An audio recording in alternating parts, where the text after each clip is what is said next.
name is Alonda Carter, and I am the Recovering Hunbot. And this is season 2 of Hey Hun, You Woke Up, and I don't know the episode because I haven't been counting. This podcast is brought to you on 10 different podcast platforms, including Stitcher, iTunes, Spotify, Google, and Anchor. There's also a video version on YouTube. I'm a former Beachbody coach, in case you didn't know that, and today I am chatting with another former coach, Amber Nye. Amber made it to the rank called Diamond. This is the rank everyone dreams of getting to when they join Beachbody. It's like this badge of honor, and you think you're actually making some sort of a difference, in my opinion. It's really much more of a trap and a way to further enslave you to believing the dream you were sold. Let's welcome Amber to the show. Hey, Amber, thank you so much for joining me. And today, because you are also a former Beachbody coach, we're going to be talking about how Beachbody is moving into this new world with a stationary bike, trying to basically compete with Peloton. And so, yeah, that's what we're going to talk about. So welcome and thank you for joining me. Well, thank you for having me. I'm just really excited to be here and actually finally get to have a conversation with you like this. So I know we had wanted to do it for a while, but you know, it's been kind of crazy lately. So life happens. And then we had the Texas winter storm, which let me tell you has been ever so much fun. Not. I'm glad you guys are okay though, and everything's slowly really getting back to normal. Honestly, we are much more fortunate than so many. There's so many homes where pipes have burst. And my husband brought this up to me last night because we were forced to move during COVID, and we had to move the year before that because our buildings kept being sold. If we were in either one of those buildings, we probably would have lost everything because the pipes were terrible. In the second one, I mean, I did have pipes burst in my office and just stuff coming down just regularly. So I can't imagine what that would have been like going through this unusual cold snap, but I digress. Anyway, I want to know from you, because what can I say? You know, my memory is just slipped by me, like this entire week has thrown me off. Give us your background in Beachbody, when you joined, how long you were there, your overall kind of like a synopsis of your experience, and what caused you to say, oh, I think I'm going to leave because this is janky. Yeah. So originally I got into Beachbody in 2013. I actually didn't even know about the coaching side. I had ordered Insanity off the infomercial because I just had my second baby, and I was very self-conscious about my body and the way that I looked and how much weight I had gained with that pregnancy. And then a couple months later, we ended up moving for my husband to start school. So we moved like 3 states away, 10 hours away from home, and I couldn't find a job. You know, my husband was in school all the time. I had 2 little kids, so I was forced to stay home and posting like about my insanity workouts on Facebook. I kind of got the attention of some Beachbody coaches who were like, hey, you know what? You're already doing this and posting about your workouts and everything like that. So, you know, you could do this and make a little money while doing it, doing it and still working on your fitness journey. So I was like, well, I mean, I might as well. It's a way for me to try to get a little income because we were poor on a med student living and living off loans and stuff. So that's how I originally got into it. And I was in it for 5 years. So when I come across haters who are like, you know, oh, you just didn't try, or you didn't give it your all. No, honey, no, I busted my ass to make it work in every way possible. You know, I was dedicating my entire day to this. You know, my phone was glued to my hand at all times because, you know, if someone was going to message me with a question, I had to answer them right away. Or if I had someone who was on the fence about ordering a challenge pack, I had to be right there to make sure I got their sale so they didn't go to somebody else and buy it. But what started to make me question things was when I was pregnant with my now youngest. My team kind of started ignoring me because, of course, I was pregnant. I really wasn't an asset to the team when in that 5 years, I was considered a leader within my team. I was making trainings for our whole team. I was a diamond. I was very close to going 2-star diamond when everything kind of started falling out from underneath of me. And kind of seeing that my team forgot about me during this time of my pregnancy, especially since I was high risk. It got me thinking. And then I had a couple friends who gave me some tough love that were like, this isn't working and this is why it's not working. And, you should just look into this. They sent me the John Oliver video that he did on multi-level marketing. So I watched that and I was like, and like my whole, like my uplines, when that whole thing came out, they were like, oh, they basically went on damage control, right? They were like, this is how to refute this. And, this is just people not really understanding what multi-level marketing is about. He's talking about pyramid schemes. We're not a pyramid scheme. And so, after when I was pregnant, I lost rank. I mean, everybody beneath me, like it all just crumbled beneath me and I was back to square one. And that's kind of when I started getting involved in the anti-MLM community. And it was just kind of that, that like aha moment where I was like, wow, like the wool had finally like been uncovered from my eyes and I finally saw like what was really going on. Especially when like I had a girl on my team who was really close to going diamond. That's why I say it was like so close to going 2-star. Is I had a girl that was super close to going to diamond, but she wasn't my direct personally sponsored coach. I was like her grandmother coach, but my PS coach, who was her coach, she wasn't active.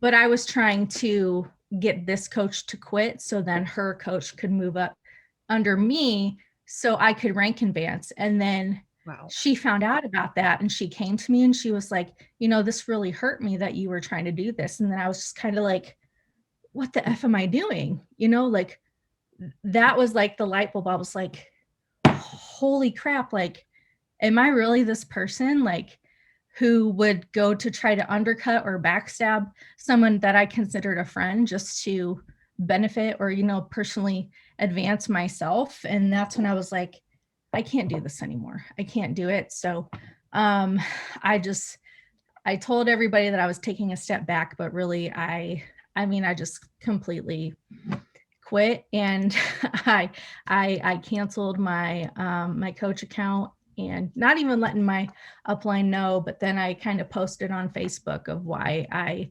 decided to leave. And I told the truth about everything that I had experienced. And a lot of people on my team who were supposedly my friends, my sisters, my tribe, they all deleted me. They blocked me. My upline got on there on my status that I made on Facebook and basically tried to gaslight me completely and everybody else that was in the comments saying, this is not how it happened. I didn't know that you experienced this, but this is not what I saw you going through and everything like that. So yeah, it was a lot of things happened in that 5 years that when like I look back now and I'm like, wow, I can't believe I did that and that I was that kind of person. And that's why I think that, a lot of, these coaches, they don't, you don't see it until you are out of it and you really, kind of reflect and realize, wow, like I was brainwashed. I was being gaslit. I was being manipulated. And I was being manipulated into manipulating other people. And it's sad, but I'm just glad to be on the other side of all of it now. And since then, I've been very vocal about all of this and being in the anti-MLM community now. And, I'm just trying to do what the rest of us are trying to do. And that's prevent people from being taken advantage of by any of these companies. So. Wow. Okay. I think the thing that really stood out to me is that whole thing. And I can picture this happening. I can picture me doing what you described of like, well, if I can get this person to quit, because they're not really doing it. You justify it in your own mind, your behavior. And then, because like you, I look back, and even though I never made it to Diamond, and God knows I tried and I busted my butt, I've never worked so hard in my life as I did with multi-level marketing, and for nothing. That's the crazy part. But I mean, I could see that I would have been doing the same thing, because I mean, I did enough janky things myself, and it's horrifically embarrassing and it's very humbling. But I absolutely 10,000% agree with you. That's why when I get like some, because we all get them, those nasty comments, and on our videos and stuff, it just comes with the territory. And I really just don't try to go back and forth, because to me, it's not going to do any good, because unless they are willing and ready to see what actually happening, it's like, it's just going to go. And then it's just like, then I'm going to be stooping down to their level. And so I just let it go. And a lot of those people, I don't know about you, but I just will end up blocking them from my channel, because it's like, I don't want you coming back over here and pooping in my backyard. I just don't want it. And but it's really, I always, in my heart, I feel for that person, and I hurt for them, because I know that they are being taken advantage of and they can't see it. And I'm bringing it full circle back to the conversation. And that's what I'm thinking of now that they're joining with Mix. Beachbody has joined or is joining, whenever that all goes down. It's like, who is going to buy these stupid bikes? Who is going to spend that? Who's going to whip out the credit card and be like, yeah. But then I think, and tell me what you think about this, because anything that I did, I know when I was a Beachbody coach, you rationalize it and think, well, it's my business. So I'm investing in my business. I can write it off. Yeah. Yeah. So I'm going to invest in it, even though I'm not making anything. I'm going to invest in this business so I can show people how fantastic these bikes are.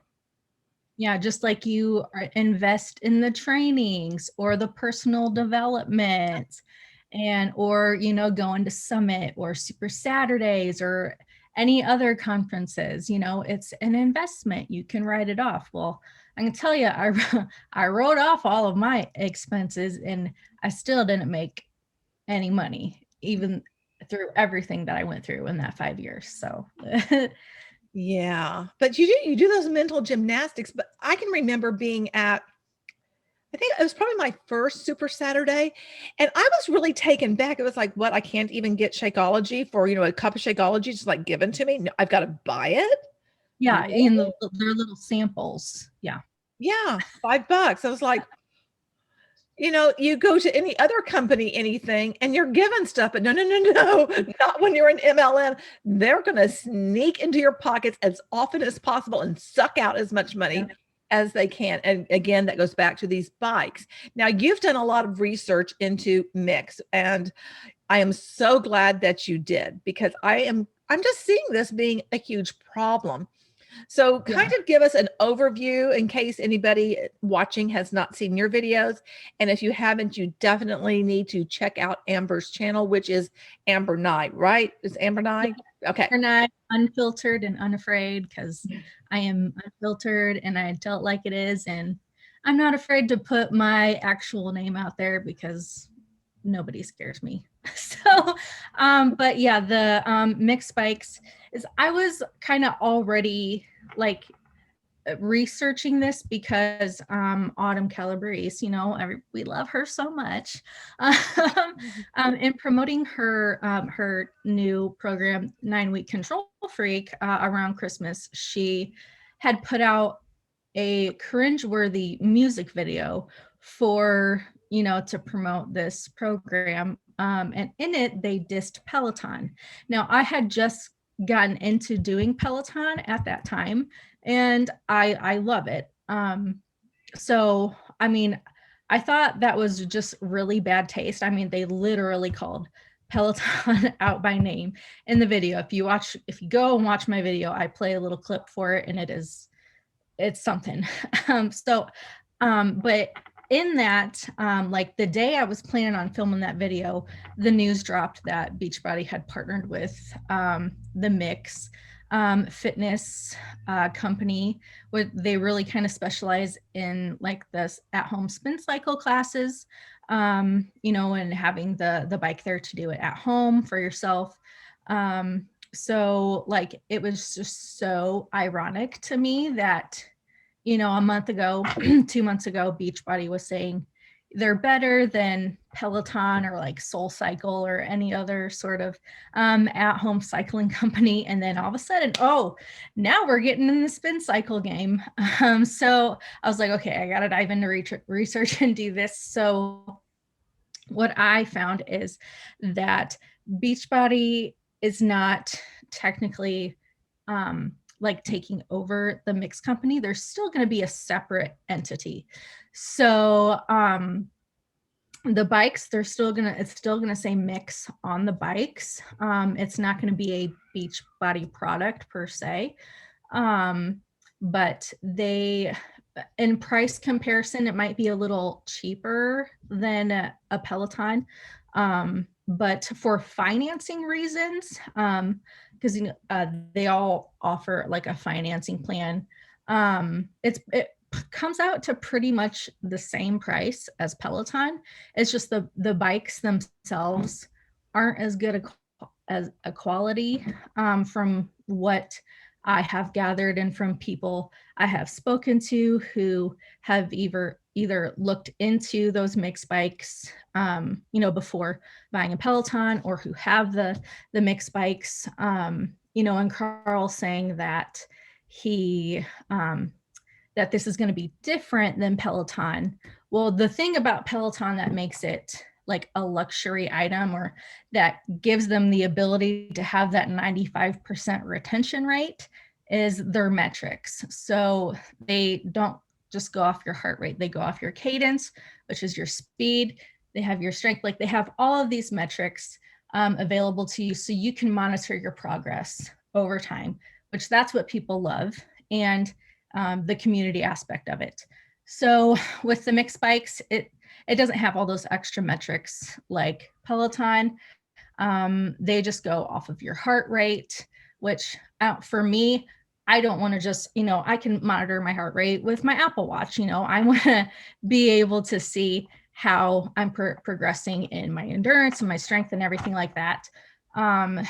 But Carl says it's going to directly compete with Peloton, and I just don't think that is possible at all, especially when they already have such an established brand and community, and their instructors.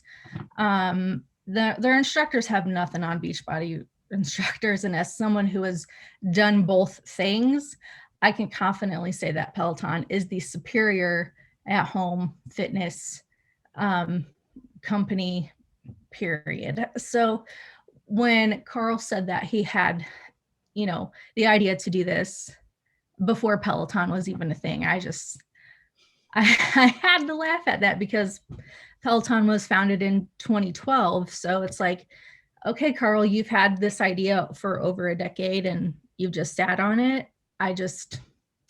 It's, when he says that they are the innovators of at-home fitness. Well, Carl, you seem to be a trend chaser here, buddy. So I just really don't see this going well for Beachbody, or like how they're even going to be able to market it to a regular person out on the street.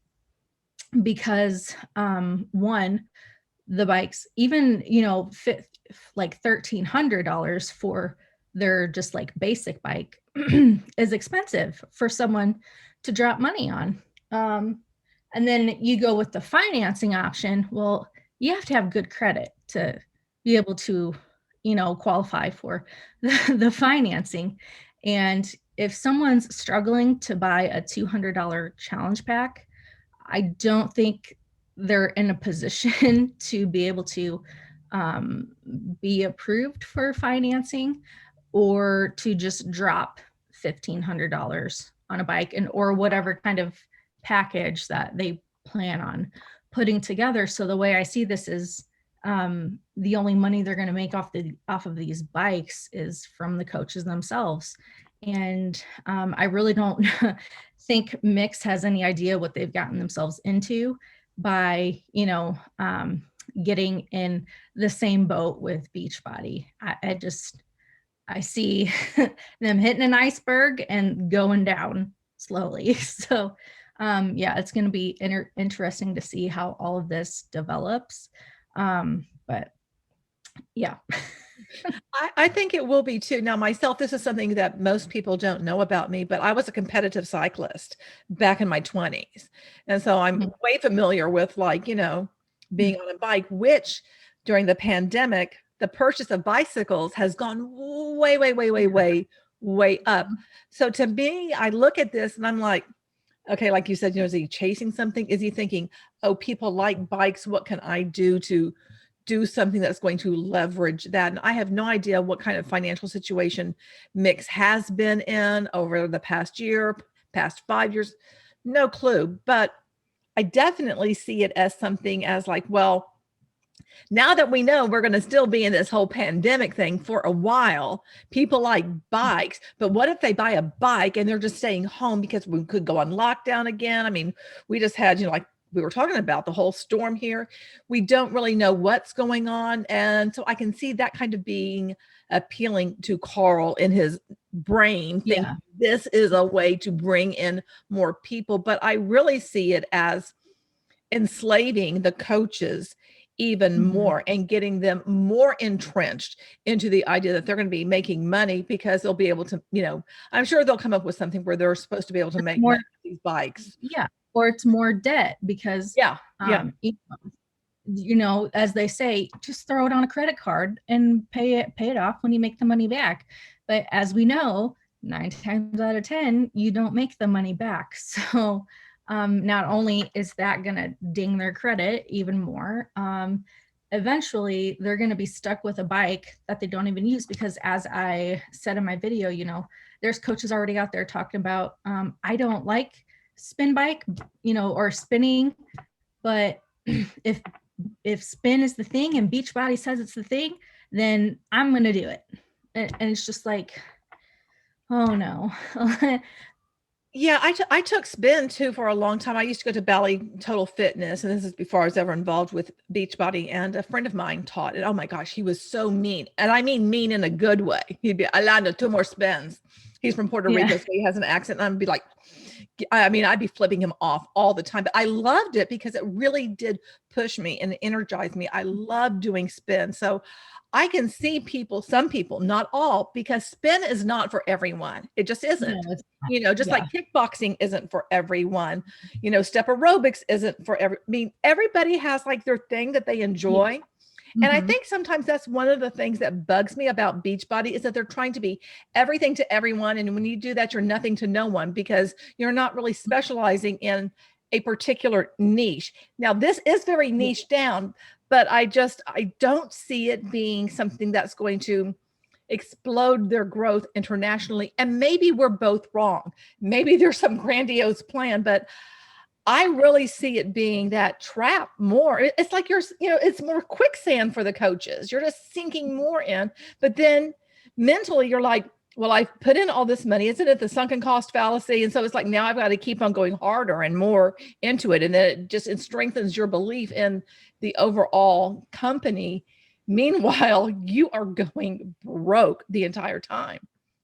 Exactly. And, you know, like the team call that I secretly recorded from Paul, or from Carl and Michael, talking about all this. Carl said, we want everybody who has to be able to do our spin classes. So everyone who already has a spin bike at home. But then I'm like, well, then how is that going to make you any money? Because then you're just selling the Beachbody On Demand membership that you're already selling. So if you're selling it to somebody that already has a bike at home,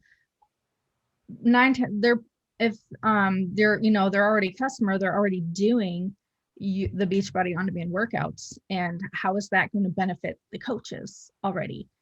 So the coaches are hyping this up, that it's going to be great, but I think they're in for like a rude awakening, because this isn't going to make them any more money than they're already not making. Yeah. Either whether somebody's paying for a year subscription of the that for the app, or 3 months or whatever, it's not any more money in their pocket. And I don't think it's going to be able to attract someone away from like Peloton or Soul Cycle or anything like that, because as I said, Peloton or even Les Mills, like they already had an established spin bike program along with like their martial arts training stuff. So I just, like I said, this is just a way for Carl to make more money for himself rather than for his whole company and everybody else. The coaches. Like the coaches like to think, Yeah. Big Daddy Carl, boss man. The whole thing to me, it just smells, it just really smells so fishy. And one of the things I'm thinking about is because we used to have, when I say we, I mean they, but I still sometimes put myself in that same, bubble since I was a coach. Because I was certified in country heat and size. Yeah, I did that because I thought I was going to, get a following like I had followed who I took, classes from when I went to Bally's and everything. Yeah, that worked. Yeah.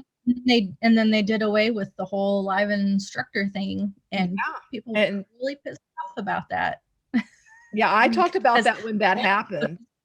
Yeah, a lot of coaches made, a fairly decent, amount of money with that, being able to teach the live classes, and then they took that away. And I know it really ticked off a lot of them, because I knew a couple of people from my former team, they did country heat and size, and some of them turbo kick, PIO and all that. Yeah. Yeah. Mm-hmm. Well, I'm kind of wondering if there's going to be a certification for them, and then they think that they can do their Beachbody groups and teach it live with some of their team.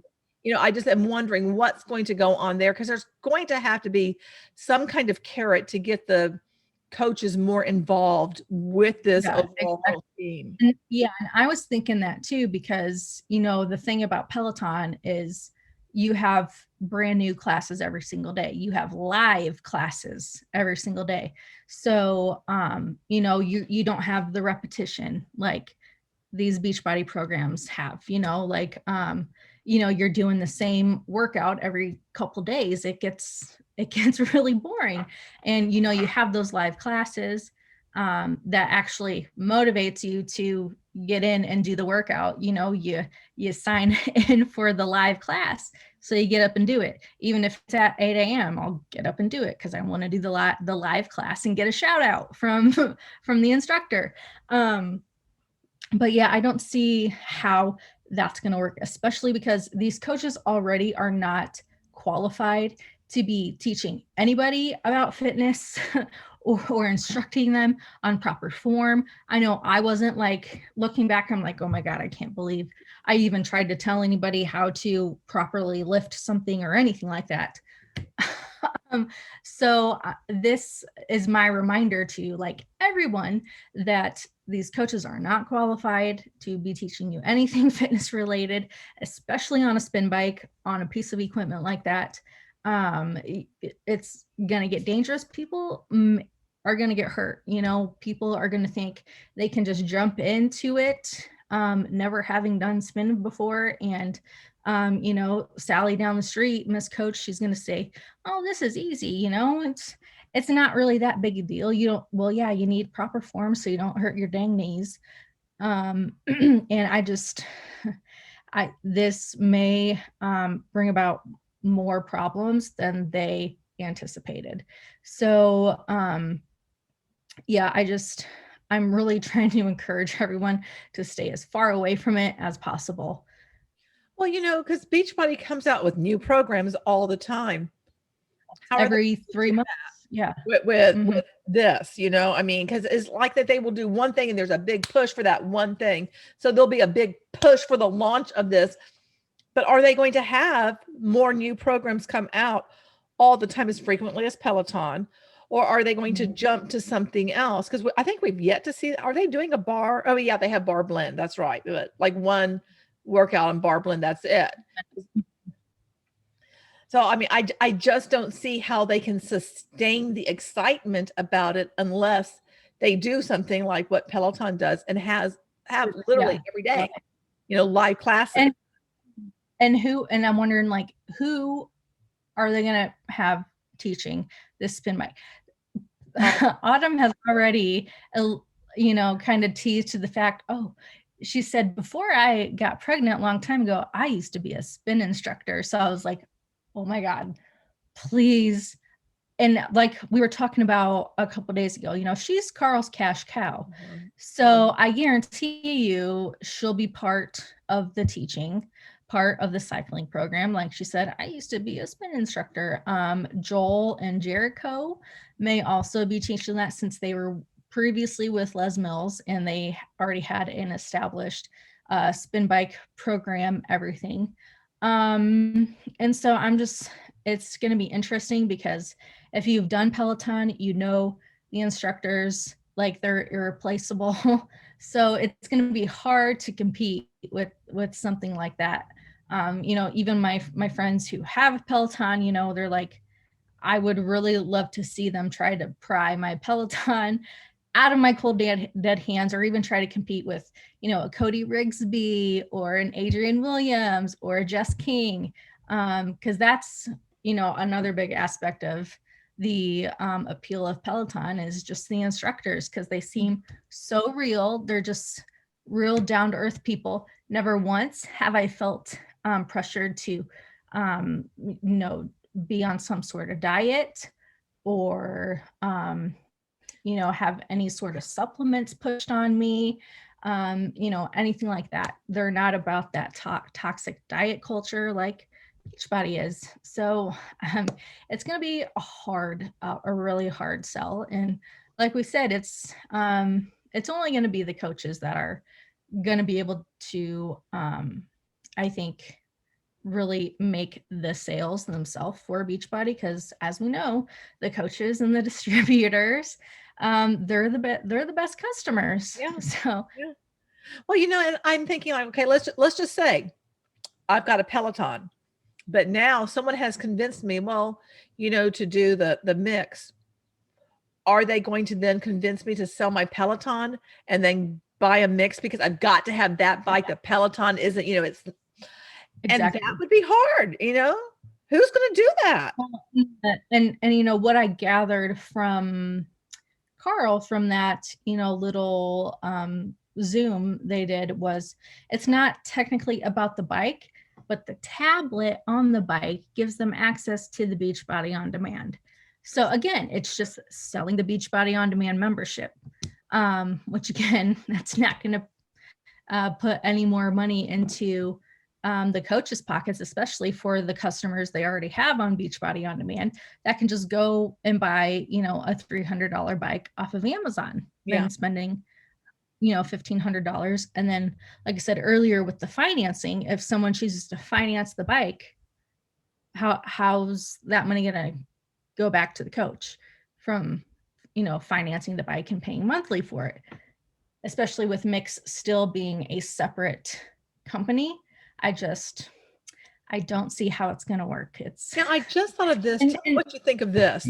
What if they had some kind of a rental thing where people could rent these bikes by the month? How much? I mean, that's a possibility too. And, you know, maybe this, you know, obviously we hope that this is going to be a big feel for them, but, and if it does, maybe this helps open the eyes of these coaches who are so deep into the Kool-Aid that they finally see like something isn't adding up.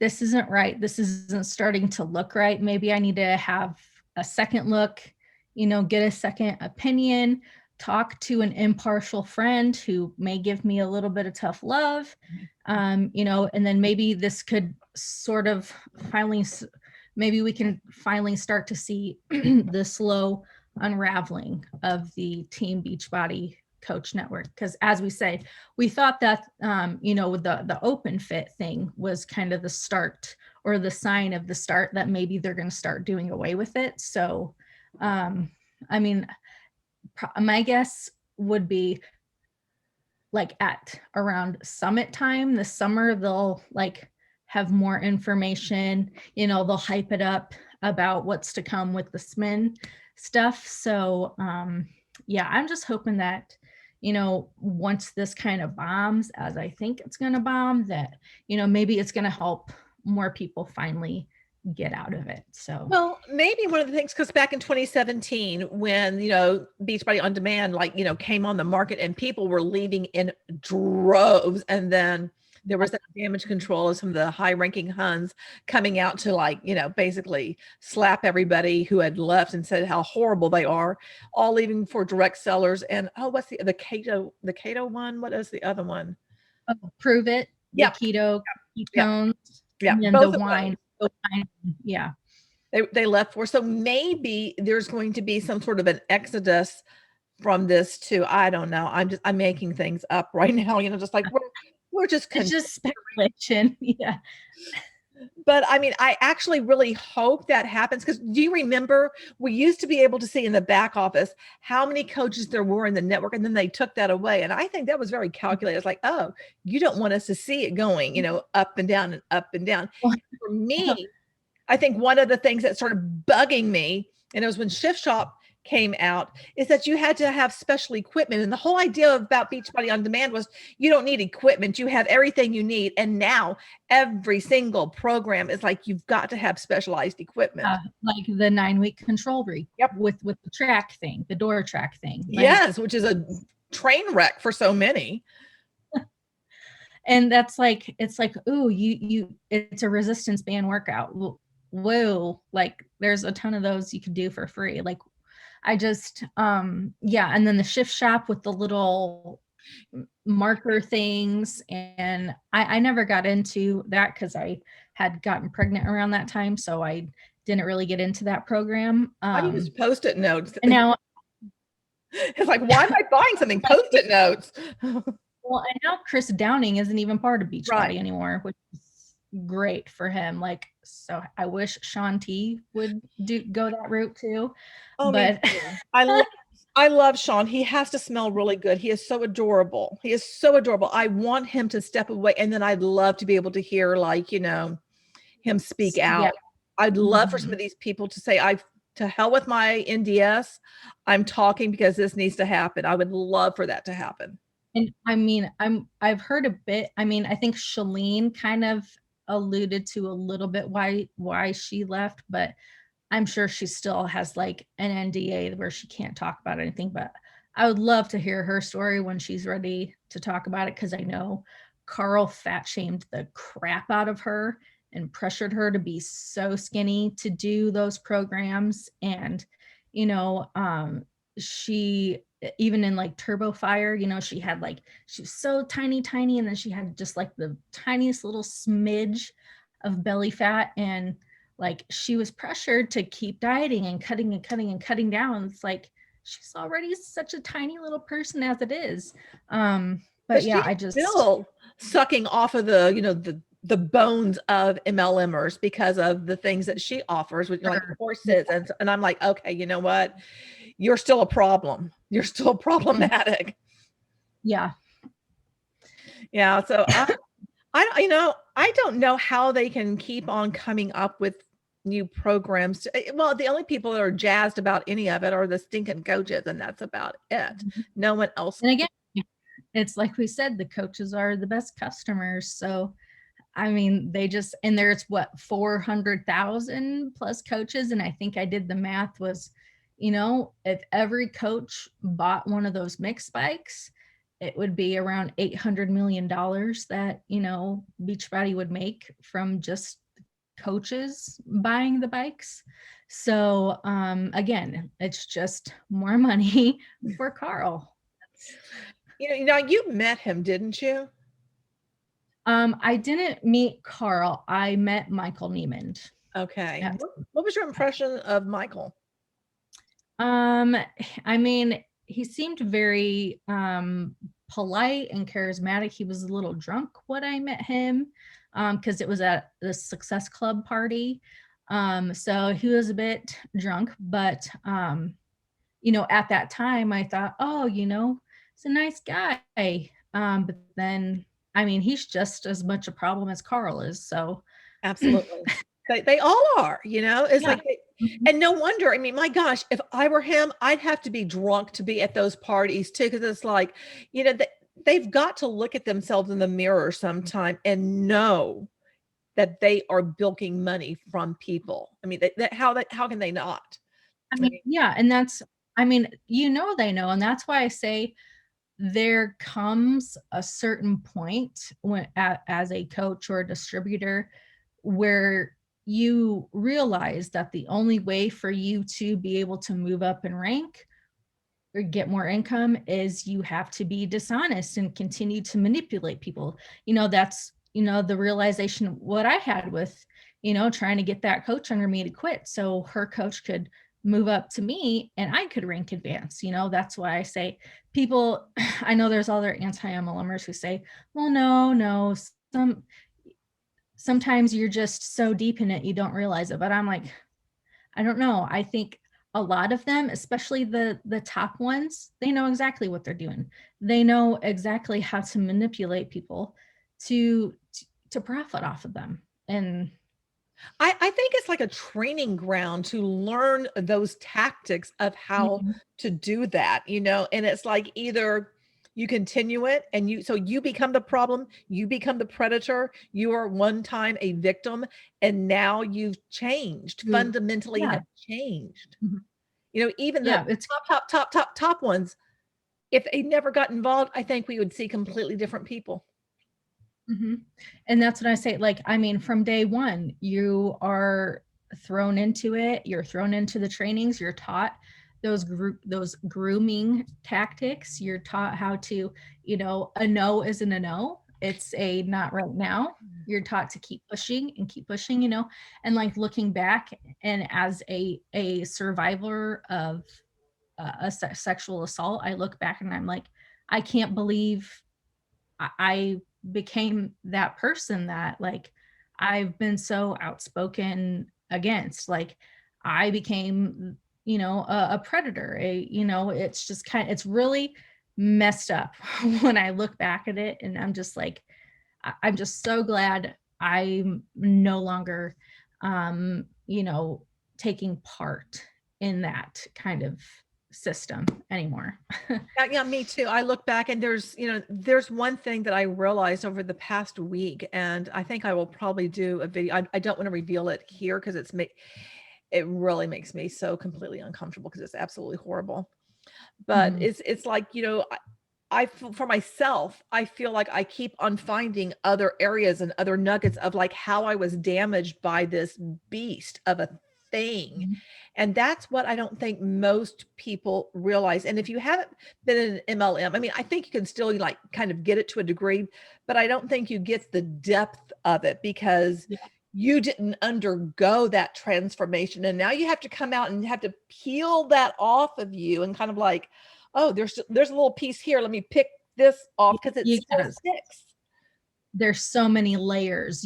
Even being out, 2.5 years now, I'm still trying to peel off that, victim blaming mentality where I'm blaming myself. There's still times where I feel shame about it. And because, you know, they say from the very beginning, you know, it's your own fault if you fail because you didn't work hard enough, you know. And you know, even knowing that I worked my ass off those 5 years, you know, it still took me a couple months to even really say anything public about it. And then even still being met with all that gaslighting from, you know, my upline and other people within my team. You know, it was a lot to work through and to continue to work through, because as we've said before, you know, these are cults. You know, they use those cult tactics to reel you in and keep you in, with the love bombing and the sense of community and being part of something, you know, or you're doing something to create change and be a better person. But, you know, in the end, it's not that at all. Yeah, I mean, that whole yeah, that sisterhood thing, and so many MLMs use that, and I've even seen some of them on their website will talk about the sisterhood, and that's just a trigger blah, blah, can't talk. Blah, blah. That's a trigger word for me because I hear that and I'm like, I cringe. I just Yep. recoil because I'm like, and you know what I think is really bothersome for me is that there's probably some things out there that are good that maybe I would enjoy. But when I hear different things like that, I automatically put it in that same little hole as I have multi-level marketing. And I'm just, it's like I'm gun shy. It's like, I'm like, I don't know. I feel guarded. Does that make any Mm-hmm. sense? Yeah. Mm-hmm. Have you experienced that too? Do you feel like you have to have your defenses up around stuff because of how you've been damaged emotionally, Yeah. psychologically? I mean, I'm constantly skeptical of everything now. Yeah. Like, you Yeah. know, Like, what do they want? like, So, yeah. yeah, like every time I hear something or like I get a message from someone, I'm like, what is your motive? What ulterior motive do you have here? What do you really want from me? You Yeah. know, Yeah. even Yeah. I do that too. that's what, you know, and we're moving this summer and I'm going to have to make all new friends. So I'm like going to be constantly on the move. Like, am I going to have to like research this person, make sure they're not an MLM or they're going to try to recruit me into something, you know? I mean, I'm just going to have to, when I meet new people, I'm going to have to be like, you know what? I am anti-MLM. Please do not try to, if you are in one, do not try to recruit me into your downline or sell me anything, because we can't be friends otherwise. So Yeah, we're going to be moving too because we're getting custody of my husband's teenage boys, and so we're getting a house and we're moving out into the suburbs, which I never thought I would live in the suburbs, but now I am. And I'm kind of wondering, it's like, well, when I meet people, do I need to tell them, or what do I do if they invite me to a pure romance party or whatever? It's like, yeah. how do I graciously get out of this? Because I don't want anything to do with any part of it. And then do I end up with like a black mark on my name and I'm like the person in the community that's spoken about because I'm against what everybody else believes in? So it's just, and maybe it's not going to be anything. I don't know. But like you, I'm facing that too. So you know what? We will have to share with each other how we are dealing with a major move. Because for me, it's one thing, Yeah. like I moved, from like about a mile from where I live, big deal. But now I'm going into a new community and you are too. And it's like, how do you navigate that community when you're brand new and there could be people that already have established relationships with MLMs? and that's like one of the things that originally attracted me into Beachbody was because I was in a new place. I didn't know anyone, and there was this sense of community and sistership online. And you know, that is what helped kind of keep me in, because I had my teammates checking in on me. I was talking with them every day, so I didn't need to go out and meet new people because I had, you know, my whole team there on the computer. And you know, that's definitely one of the ways that they get people involved, is they look for lonely people, and you know, they want to bring them into their community. And that's one of the main ways that they keep them there, you know, because, you know, you have Lindsay Matway and Bonnie Engel, you know, they're sharing all their group pictures of their team. Oh, we go on vacation together, yada, yada. And that's really appealing to a lot of people, especially in a pandemic. Yeah, yeah, and that feeling like, oh, look, they have the life, and we know it's all fake. It's all smoke and mirrors. And yeah, like Lindsay and Bonnie may be making money. Maybe it's more from their husbands. I don't know, and I don't care. But what they're putting out there, that's not actually the reality they're living. They're making everybody think that it is. And that's the thing about MLMs do over and over and over again, is the illusion that you have X, Y, and Z. But the reality is I think I've used this analogy before. It's like the duck on the lake, what just looks like coasting along and smooth, but those little legs are just like, Yeah. that's what's going on with when you're in an MLM. You're underneath there going, oh my gosh. I know you probably didn't experience this, since you said, you know, you didn't even get to emerald rank, but I did, but I couldn't hold it. But you can hold it. So like when I hit diamond, like because they say, you know, once you hit diamond, things get easier. No. Once you start getting more up in the rank, you have to not only manage your own business, but making sure the people under you are taking care of their stuff, so you don't lose your rank or your income from your cycle bonuses. Yeah. Because the higher up you are, the more cycle bonuses you get. You know, that money goes higher the higher you are.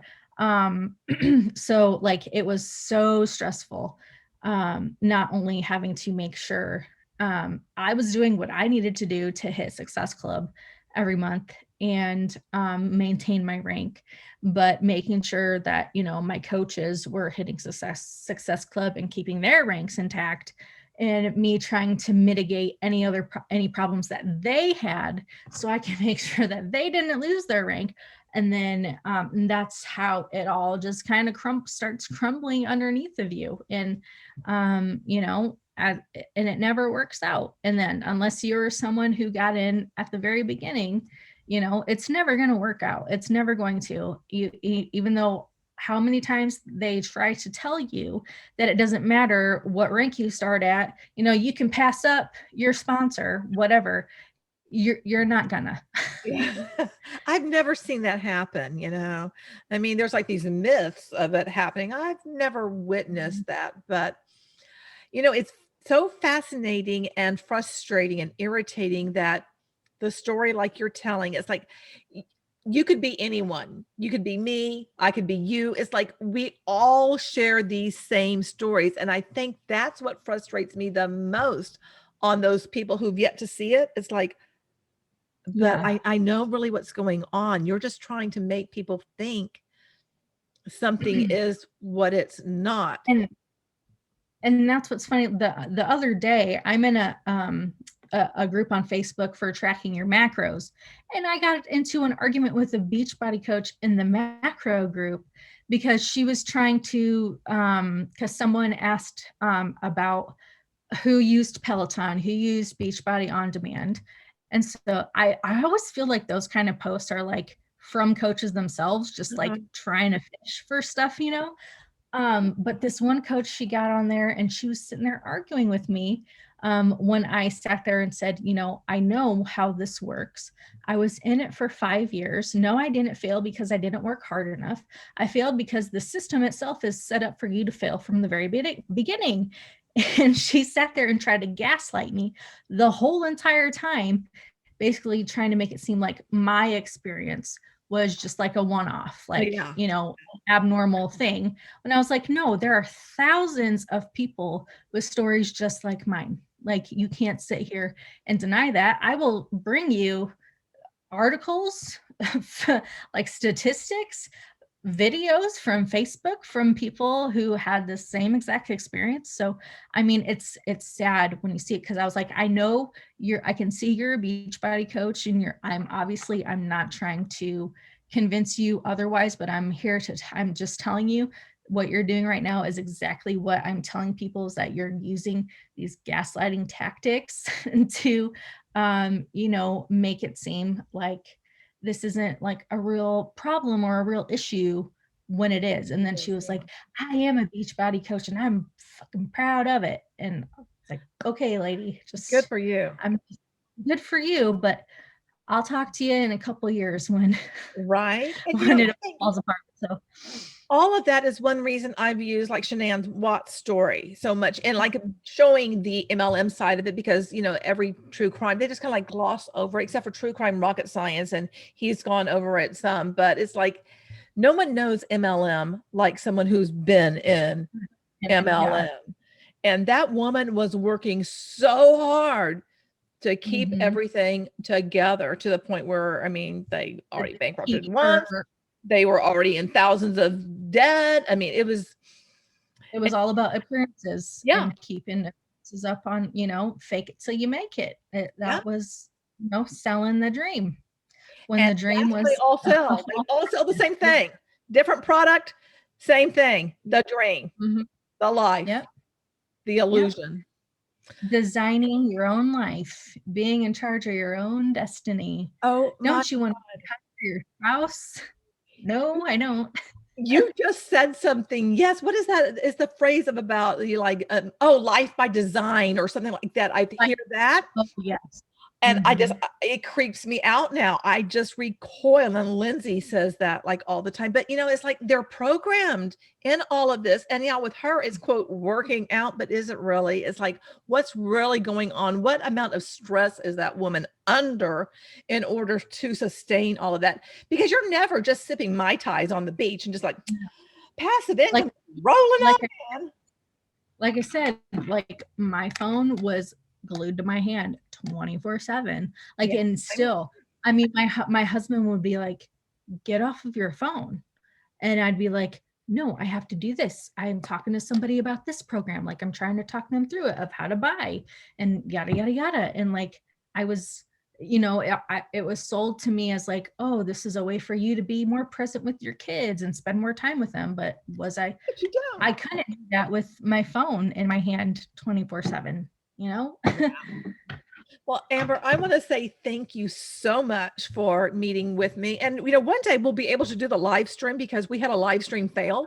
And, one day after I get the house, then I'll be able to get a new computer, hopefully, so that I don't have like whatever change, because this one, I've complained about it so much. It's just, I hate this computer. That's what I keep on saying. I hate this computer. It's like, but I will be able to get another one, and we will do all of that. Or maybe we'll do a test one, just you and me sometime, and see like, it's like, can we really go live now or something? Yeah. And Kat too. Yeah. And Kat too with her. Yes. Yeah. Okay. I'm going to pause this so that, we can like wrap up. So thank you again, and plug your channel for us. My channel is Amber Nye. Just search it, Amber NY. It's unfiltered, unafraid. I'm really working on getting 500 subscribers by the end of the month. I don't know that I'll hit it, but yeah, I'm just working towards that. I'm a small channel. Like I said, I just started my channel like last summer. So, but I'm happy to be here, and I'm so happy we got to have this discussion. And, hopefully someone sees it and they'll kind of, have that aha moment that we had. And we're like, you know what?